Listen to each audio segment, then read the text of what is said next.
పవన్ కళ్యాణ్ ఆశ అయితే ఒకటే, అది ఆషామాషిగా కాదు, శాశ్వతమైనటువంటి లెక్కే. వైఎస్ఆర్ కాంగ్రెస్ పార్టీ అనేది శాంతం తుడుచుకుపోవాలి. సరే, వైఎస్ కుటుంబాన్నే దెబ్బతీయాలన్నటువంటిది ఆయన ఆలోచన ఉంటుంది. 2009లో ఆ రోజున వైఎస్కి సంబంధించి పంచలోడ తీసుకొడతామన్నటువంటి కాన్సెప్ట్ నుంచి బిగిన్ అయితేనే వీళ్ళిద్దరికి మధ్యన ఒక డిస్ప్యూట్ వస్తూ వచ్చింది. అయితే అది కుల డిస్ప్యూట్గా మౌల్డ్ కాలేదు, వ్యక్తులకు సంబంధించిన అనుకున్నారు. అది తర్వాతన ఇప్పటికి పవన్ కళ్యాణ్ దాన్ని కుల డిస్ప్యూట్ వైపుకి తీసుకెళ్ళగలిగారు.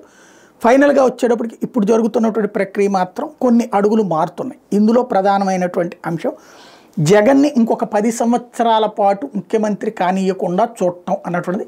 దానికోసం అవసరమైన త్యాగాలు చేసైనా సరే సక్సెస్ కావడం అన్నటువంటి.